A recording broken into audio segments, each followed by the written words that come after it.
Assalamualaikum warahmatullahi wabarakatuh. Kami di sini akan mempresentasikan tugas proyek kami di mata kuliah kecerdasan buatan dengan judul Sistem Mencari Berita Terkini yang disusun oleh saya sendiri, Fareji dengan NIM 485, lalu ada anggota kelompok lainnya, Agus Gilang Amanda 486, lalu ada Surya Nandri 490, lalu terakhir ada Ahmad Teja Maulana 502. Langsung saja ke pembahasannya. Kita di bab 1 pendahuluan ini seperti yang kita ketahui ya, zaman sekarang itu ada era teknologi di mana teknologi berkembang sangat pesat dan kecerdasan buatan pertama kali diciptakan pada tahun 1956. Meskipun kecerdasan buatan mempunyai pembelajaran pengetahuan pakar dari manusia, kecerdasan buatan dapat belajar dengan cepat dibandingkan dengan manusia dalam mengolah data. Nah, berita adalah informasi mengenai suatu peristiwa yang terjadi. Berita ditulis oleh jurnalis atau wartawan lewat proses pencarian. Berhubung dengan tokoh termuka dan akibat peristiwa ini, jadi kita ini membuat simulasi aplikasi di tugas proyek ini untuk mempermudahkan mencari berita. Di sini ada tabel untuk sumber berita, nilai akses, dan kepercayaan terhadap berita dari media. Kayak seperti sumber beritanya dari media online, nilai aksesnya 88%, dan kepercayaannya dari CNN 66%. Seperti yang di sini juga media sosial, ada WhatsApp, Facebook, dan lain-lain. Di sini ada persenannya juga, dan di sini ada kepercayaan terhadap berita dari media. Kita lanjut ke rumusan masalahnya. Bagaimana agar masyarakat awam yang kurang mendapatkan informasi? Di sini ada pertanyaan-pertanyaan. Langsung ke tujuannya.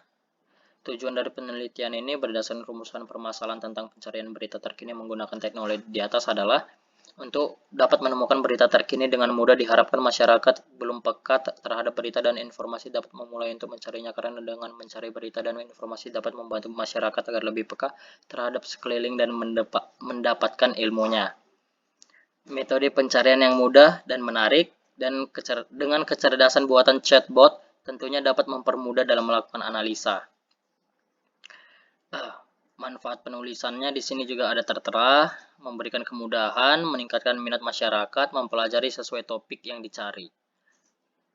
Oke, di bab 2 ini akan dilanjutkan oleh teman saya, silakan.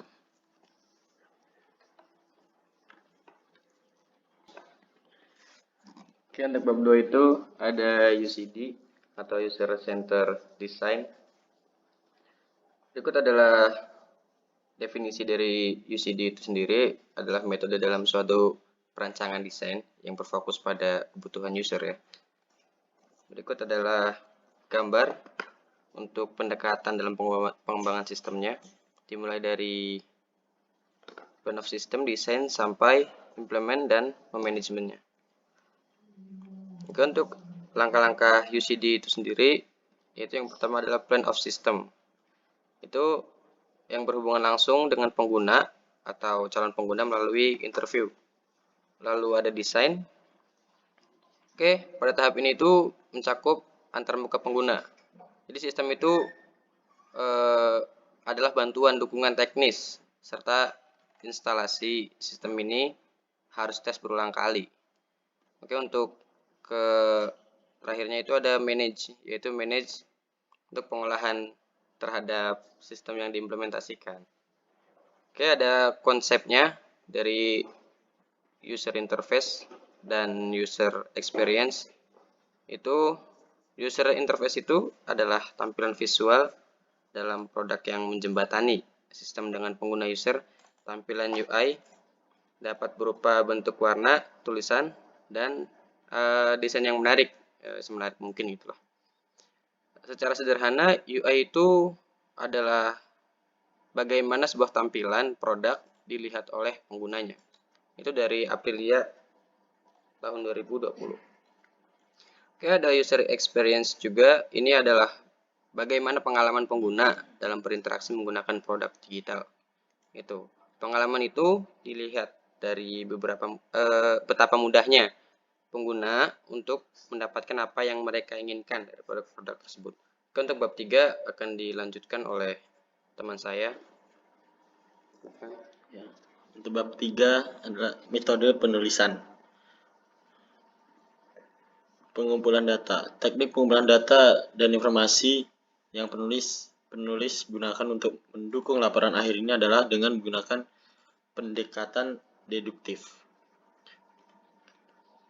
yang menekankan pada studi pustaka serta melakukan survei kepada mahasiswa informatika Universitas Ahmad Dahlan lalu menarik kesimpulan. Ini penjelasan dari deduktif, studi pustaka, dan survei. Pengolahan data. Data dan informasi yang diperoleh pada tahap pengumpulan data kemudian diolah dengan menggunakan teknik analis dan kuantitatif. Tahap-tahap pengolahan data analis kuantitatif adalah sebagai berikut. Penyuntingan, pengkodean, tabulasi. Teknis analisis. Aspek yang akan dianalisis yaitu komunikasi yang baik antara mahasiswa dengan berita dan informasi yang sudah berkembang saat ini. Dengan memanfaatkan teknologi sebagai media pembantu untuk melakukan pencarian berita dan informasi diharapkan dapat lebih efisien. Kerangka berpikir. Ini adalah desain kerangka berpikir kita. Meliputi diagram proses bisnis, use case diagram, activity program, data flow diagram, dan UI design. Dan ini diagram proses bisnis. Diagram proses bisnis adalah cara visual untuk menjelaskan langkah-langkah atau aktivitas dalam bisnis. Use case diagram adalah pemodelan untuk menggambarkan kelakuan sistem yang akan dibuat. Activity program merupakan aliran aktivitas atau aliran kerja dalam suatu sistem yang akan dijalankan. Data flow diagram adalah suatu diagram yang menggambarkan aliran data dari sebuah proses atau sistem informasi. UI design adalah desain kombinasi konten, form, label, text, file, checkbox, desain grafis, dan lainnya. Untuk propertinya ini. Properti adalah sistem atau rancangan yang merupakan contoh atau standar objek yang akan dikerjakan guna memenuhi kebutuhan user. Mode penelitian, waktu dan tempat. Waktu penelitian, tempat penelitian. Waktu penelitian yang digunakan untuk menyelesaikan laporan akhir dilaksanakan sejak tanggal diberinya tugas proyek kecerdasan buatan dalam kurun waktu kurang lebih 10 hari. Tempat penelitian adalah tempat di mana penelitian ini dilakukan. Penetapan lokasi penelitian merupakan tahap yang sangat penting, karena dengan ditetapkan tempat penelitian berarti tujuan sudah ditetapkan sehingga mempermudah kelompok kami dalam melakukan penelitian. Alat dan bahan penelitian adalah perangkat keras, perangkat mouse dan keyboard, proses Intel Core i7, RAM 16GB, laptop Asus dari HP Gaming. Perangkat lunaknya Figma, Word, dan Excel. Bahan penelitian yang akan digunakan oleh kelompok kami mencakup hasil observasi dan survei yang telah dilakukan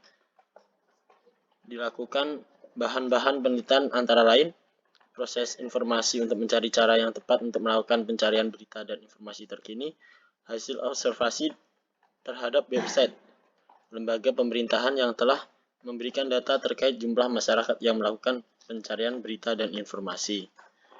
Untuk bab 4 akan dilanjutkan teman saya. Baiklah, selanjutnya adalah bab 4, yaitu hasil dan pembahasan.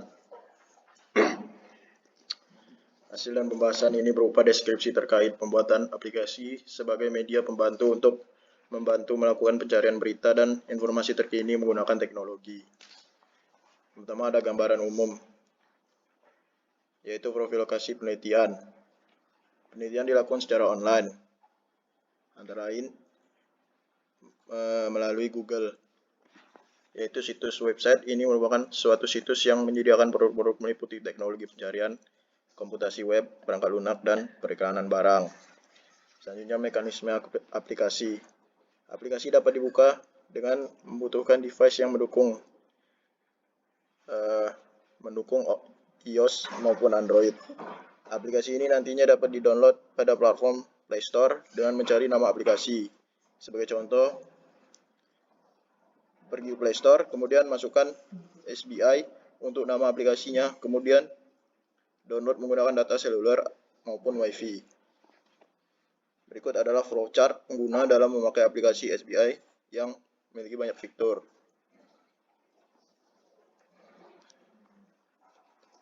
Di sini ada sedikit penjelasannya, yaitu user yang ingin mencari berita dan informasi terkini dapat membuka aplikasi ini. Kemudian apabila belum memiliki akun dalam aplikasi ini, diharapkan dapat mendaftar terlebih dahulu. Setelah pendaftaran selesai, maka user akan diarahkan ke halaman home. Di dalam home, user dapat memilih secara langsung. Setelah user memilih fitur, maka proses scan pun berjalan, dan apabila berhasil, user akan mendapatkan hasil dari scan, dan kemudian user dapat memilih untuk keluar dari aplikasi tersebut atau pergi ke halaman home kembali.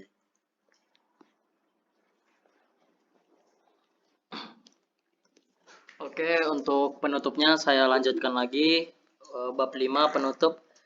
Nah, di kesimpulan ini kami mendapatkan berdasarkan pembahasan pada bab sebelum-sebelumnya dapat disimpulkan bahwa aplikasi ini bekerja dengan unsur kecerdasan buatan yang nantinya sistem akan membaca pertanyaan yang merupakan topik atau pembahasan. Setelah itu akan diterjemahkan ke dalam bahasa yang akan dipahami oleh sistem dan akan menampilkan sebuah informasi atau berita yang sesuai dengan pertanyaan atau topik dari user tersebut. Sarannya, dalam pembuatan aplikasi ini harus diperhatikan secara mendetail. Disarankan untuk membuat fitur-fitur yang mudah dipahami oleh pengguna. Aplikasi sebaiknya didesain semenarik mungkin. Kita selanjutnya ke desainnya. Di sini ada homepage, ada login, ada search, ada news 2. Kita lanjutkan ke ketika dia di run seperti ini. Ketika kita klik continue, maka dia tampilannya seperti ini. Kita menuliskan di sini ada berita dunia populer terkini, lalu kita ketikkan, maka akan menampilkan berita-berita yang terpopuler. Lalu kita bisa baca selengkapnya. Di sini kita tinggal baca selengkapnya seperti ini. Sekian dari presentasi dari kelompok kami. Jika ada kesalahan kata mohon dimaafkan. Wassalamualaikum warahmatullahi wabarakatuh.